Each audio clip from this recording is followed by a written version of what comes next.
WhatsApp lovely people, আসসালামু আলাইকুম। কী অবস্থা আপনাদের সবার? আশা করি সবাই ভালো আছেন।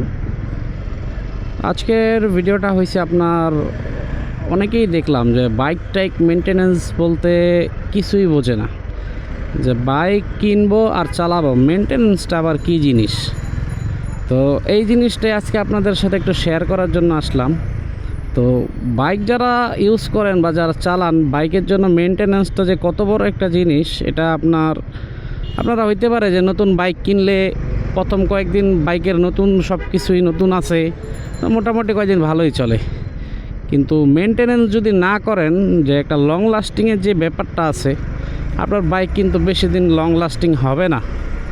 তো এই হচ্ছে সবচেয়ে বড় ব্যাপার। তো আজকের ভিডিওটা এই যে আপনাদের সাথে বাইক মেনটেনেন্সের কিছু টিপস আমি শেয়ার করব। এই টিপসগুলো ফলো করলে মোটামুটি আপনাদের বাইক অনেক লং লাস্টিং হবে। তো চলেন ভিডিওটা আজকে শুরু করি। তো বাইক মেনটেনেন্সের একদম সবচেয়ে ফার্স্টের যেই ধরেন টিপসটা আমি দিব, তো একদম ফার্স্টের টিপসটাই হইল ভালো একটা পেট্রোল পাম্প থেকে পেট্রোল নেবেন বা অকটেন নেন, যাই নেন। সো সবচেয়ে ফার্স্টের ব্যাপার হয়েছে ভালো পাম্প থেকে তেল নিতে হবে। একটা বাইকের জন্য তেল কিন্তু মোটামুটি অনেক ব্যাপক গুরুত্বপূর্ণ একটা জিনিস। আপনার বাইকের তেল যদি খারাপ পড়ে পিক আপ ছাইরা দিবে, ইঞ্জিনের নয়েজ বেশি করবে, তারপরে মাইলেজ আবার ড্রপও করে অনেক সময়। আর সবচেয়ে বড় ব্যাপার হচ্ছে বাইকে স্মুথনেস পাবেন না, যে বাইক চালাইতেছেন কারণ ঘোড়ার গাড়ির মতো ঠেলা গাড়ির মতো ভেরভের করবে, বাইকের স্পিড উঠবে না, পিক আপ ছাইরা দেবে, নানা ধরনের সমস্যা কিনতে হয় এই তেলের কারণে। তো আপনারা চেষ্টা করবেন সব সময় সবচেয়ে বেস্ট পাম্প থেকেই তেলটা নেওয়ার, যে একটু দূরে হইলেও তেলটা যাতে আপনার ভালো পড়ে। আপনি লাগলে যে আপনার থেকে ভালো পাম্পটা একটু দূরে, আপনি একটু যান না কষ্ট কইরা। আপনার বাইকে যদি পারফরমেন্স ভালো চান, একটু কষ্ট করতে হবে। তো একটু কষ্ট করে দেখা যায় দূরে গেলে আপনার তেলটা আপনি ভালো পাইলেন, আপনার বাইকের স্মুথনেসও বাইরে গেল। তো জ্যামে পড়ে গেছি, সামনে গিয়া দ্বিতীয় টপিক্সটা বলি। তারপরে 2 নাম্বার যে ব্যাপারটা, এটা হয়েছে সঠিক গ্রেডের ইঞ্জিন অয়েল আপনারা ইউজ করবেন। তো আপনার বাইক যখন আপনারা কিনেন, শোরুম থেকে কিন্তু বইলা দেয় যে আপনার বাইকের জন্য এই গ্রেডের ইঞ্জিন অয়েলটা আপনি ইউজ করবেন। তো অনেকে আছে যে আবার গ্রেড ট্রেড কী জিনিস, ইঞ্জিন অয়েল তো ইঞ্জিন অয়েলই একটা ঢাললেই হয় না ভাই। আপনার বাইকের যদি বেটার পারফরমেন্স চান, ইঞ্জিনের নয়েজ কম হোক, আপনার ক্লাস, তারপরে কি বলে গিয়ার শিফট স্মুথনেসের জন্য, তো এগুলা ব্যাপার যদি আপনার স্মুথনেসের প্রয়োজন হয়, আপনার অবশ্যই সঠিক গ্রেডের ইঞ্জিন অয়েল আপনার ইউজ করতে হবে। কারণ সঠিক গ্রেডের ইঞ্জিন অয়েলটা যদি আপনি ইউজ না করেন, আপনার কিন্তু পারফরমেন্স অত ভালো যাবে না, মাইলেজও কিন্তু খারাপ পাবেন। তারপরে আসি অরিজিনাল ইঞ্জিন অয়েলটা ইউজ করা। তো বাজারে কিন্তু মোটামুটি অনেক লোকাল গ্রেডের ইঞ্জিন অয়েল পাওয়া যায়, বা অনেক নতুন নতুন কোম্পানির ইঞ্জিন অয়েল আছে।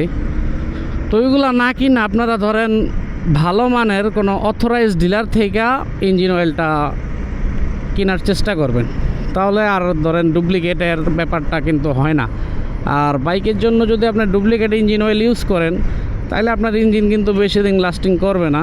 সো আপনারা একটু কষ্ট করে, টাকা একটু বেশি গেলেও অরিজিনাল ইঞ্জিন অয়েলটা খুঁজে বাইর করে সেটা ইউজ করবেন।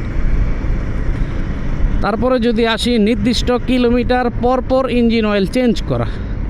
তো আপনারা ধরেন যেই বাইক ইউজ করেন, প্রত্যেকটা বাইকের কিন্তু একটা রিকমেন্ড, যেরকম বললাম আমি আগে, একটা গ্রেড থাকে।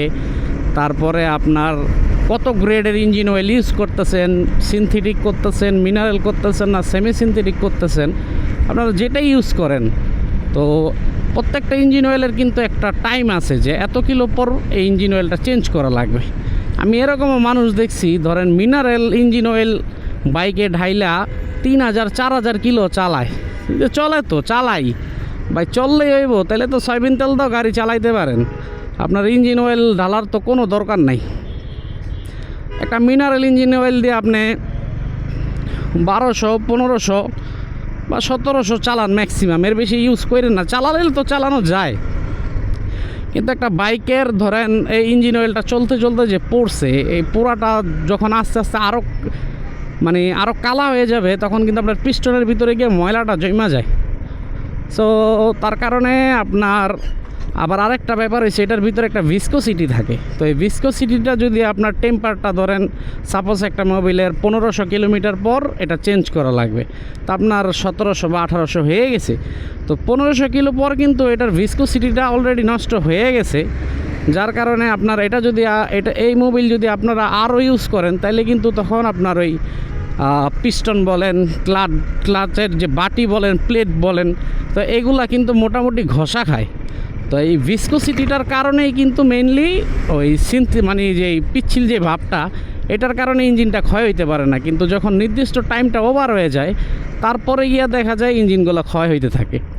যার কারণে নির্দিষ্ট কিলোমিটার পর পর ইঞ্জিন অয়েলটা চেঞ্জ করবেন। তারপরে আসি আপনার ওই এলাকার হাতুড়ি মিস্ত্রি থেকে দূরে থাকা। আপনারা চেষ্টা করবেন আপনার বাইকের যেই সার্ভিসটা করান আপনি, তো নির্দিষ্ট টাইম পর পর বাইকে অবশ্যই আপনি সার্ভিস করাবেন। একটু ধরেন লুপ টুপ করলেন, প্রত্যেকটা নাট বোল্ট চেক করলেন, কার্বোরেটর থাকলে ওইটা একটু ওয়াশ করলেন, এফআই বাইক থাকলে ওইটা একটু ক্লিন করলেন। তো মোটামুটি সার্ভিস বলতে তো আমার থেকে ভালো আপনারাই জানেন। তো ওই এলাকার ধরেন ছোটোখাটো চিন্তা করবেন যে আমার বাইকে তো ওরকম কোনো সমস্যা নাই, আমি আর ভালো শোরুমে যাব না বা ভালো টেকনিশিয়ানের কাছে যাব না, আমি এলাকার যেই ছোটোখাটো দোকান আছে তাদের থেকে আমি বাইকটা সার্ভিস করাই নিই। এটা কিন্তু আপনার ভাই মারাত্মক একটা ভুল ডিসিশন। কারণ আপনার বাইক ভালো আছে, এই ভালো থাকার ভিতরে কিন্তু মাঝে মাঝে টুকটাক সমস্যা থাকে, যেগুলো ওই এলাকার হাতুড়ি মিস্ত্রি কিন্তু ধরতে পারে না। তো যার কারণে একটা প্রফেশনাল টেকনিশিয়ানের কাছে যদি আপনি যান, দেখবেন টুকটাক কিছু না কিছু সমস্যা থাকেই। তারপরে যে ক্লিনের ব্যাপার সেবারগুলো আছে, এগুলা কিন্তু এই হাতুড়ি মিস্ত্রি আপনারা ওই ধরেন বগিচগি করে বুঝাই দিব, কিন্তু প্রপার যেই একটা ক্লিনের ব্যাপার সেবার আছে এগুলা কিন্তু ওরা পারে না। তারপর আবার যে ফিটিংসের ব্যাপার আছে, ওরা দেখবেন টাস্টস খুলে লাগে, কিন্তু লাগানোর সময় ওই এটা হয়েছে সেটা হয়েছে লাগাইতে পারে না, বা উল্টাপাল্টা ফিটিং করে। পরবর্তীতে গিয়ে সাথে সাথে সমস্যা না দেখা দিলেও এক সময় গিয়ে কিন্তু একটা সমস্যা ঠিকই দেখা দেয়। যার কারণে অবশ্যই আপনার ভালো টেকনিশিয়ান বলেন বা কোনো শোরুম দিয়ে যদি করান, ভালো কোনো জায়গা থেকে সার্ভিস করাবেন, তাহলে আপনার বাইকের মানে পারফরমেন্সও বেটার পাবেন, আর অনেক লং লাস্টিং হবে বাইকটা, সহজে কোনো ডিস্টার্ব দিবে না। তারপরে আসি আমরা, ধরেন কয়টা স্টেপ বললাম আপনারে, 4টা না 5টা। ফার্স্টে বললাম অকটেনের, দ্বিতীয়টা বললাম নির্দিষ্ট গ্রেডের ইঞ্জিন অয়েল ইউজ করা, তারপরে বললাম নির্দিষ্ট টাইম পর পর চেঞ্জ করা, 3টা পয়েন্ট। আর এখন একটা বললাম টেকনিশিয়ান। মোটামুটি 4টা পয়েন্ট হয়েছে। তো 5 নাম্বার পয়েন্টটা হয়েছে মোটামুটি সব থেকে ইম্পর্টেন্ট। তো এখন এতক্ষণ যত পয়েন্ট বললাম এগুলো হয়েছে মেনটেনেন্স, মানে মোটামুটি এগুলো করলে মেনটেনেন্স হবে। কিন্তু 5 নাম্বার পয়েন্টটা হয়েছে একটা বাইকে যদি আপনি অনেক লং লাস্টিং করতে চান বা বেস্ট পারফরমেন্স পাইতে চান, তাহলে 5 নাম্বার টিপসটা আপনার জন্য অবশ্যই অনেক গুরুত্বপূর্ণ। তো ঘুরে পেঁচে কথা না বললা সোজাসুজি বলি, 5 নাম্বার টিপসটা হয়েছে আপনার রাইডিং স্কিলস।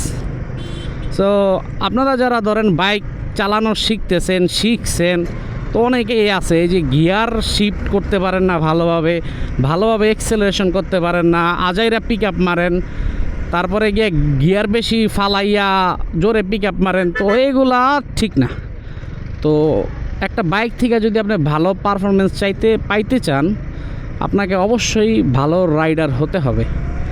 আপনি ভালো রাইডার না হইলে আপনি যত কিছু ইউজ করেন বাইকে, যত ধরেন মানে ওই স্বর্ণ যদি গালায় ঢালেন কোনো লাভ হইব না, আপনার বাইক কিছুদিন পরেই নষ্ট হয়ে যাবে। যার কারণে সবচেয়ে বেটার সলিউশন হয়েছে আগে ভালোভাবে আস্তে ধীরে বাইক চালানো শিখেন, গিয়ার শিফট শিখেন, থ্রোটল কিভাবে ইউজ করা লাগে শিখেন। তো সব জিনিস শিখার পরে তারপরে গিয়ে একটা বাইকরে আপনি ধরেন ভালোভাবে চালান, ইউজ করেন। তো আপনারা বাইক চালাবেন ভালোভাবে, যদি ইউজই না করতে পারেন, রাইডিংয়ের যদি আপনার সমস্যা থাকে, তাইলে আপনার বাইক লং লাস্টিং হবে না। যার কারণে একটা ভালো লোক দ্বারা বা যারা এক্সপার্ট তাদের দ্বারা আপনার বাইকটা আপনি আগে রাইডিং করাটা শিখেন, যে কিভাবে চালানো লাগে, কিভাবে স্মুথলি গিয়ার চেঞ্জ করা লাগে। তো এই ব্যাপারগুলো যখন আপনি ধরেন ঠিকঠাক মতো চালাবেন তখন দেখবেন অটোমেটিক আপনার বাইক কিন্তু ভালো চলে। যার কারণে 5 নাম্বার টিপসটা সবচেয়ে গুরুত্বপূর্ণ। আপনার রাইডিং ভালো হইলে আপনার ওই উপরের পয়েন্টগুলোর ভিতরে যদি কোনোটা নাও হয় তেমন কোনো ইফেক্ট পড়বে না, কিন্তু 5 নাম্বার পয়েন্টে যদি আপনার খারাপ থাকে তাইলে ওই 4টা পয়েন্ট কেন আরও 10টা পয়েন্টও যদি আপনি অ্যাড করেন না, বাইক কিন্তু ভালো সার্ভিস দিবে না।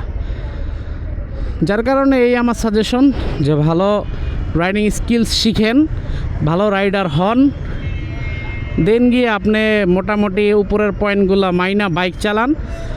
তারপরে আমার বললেন যে ভাই বাইক তো ডিস্টার্ব দিছে, এই হয়েছে সে হয়েছে, তখন আমার আইসা 2টা কথা বললেন।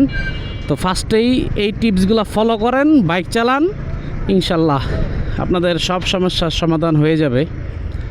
তো আর ভিডিও বড় করব না, এমনি ভিডিও অনেক বড় হয়ে গেছে। তো আপনারা যারা ভিডিও দেখতেছেন তো অবশ্যই সবাই লাইক কমেন্ট শেয়ার করে দিয়েন, আর সাবস্ক্রাইব করে সাথেই থাকেন আরও নতুন নতুন আপডেট পেতে। সবাই ভালো থাকবেন, সুস্থ থাকবেন, আপনাদের সাথে দেখা হবেন অন্য কোনো এক ভিডিওতে। আসসালামু আলাইকুম।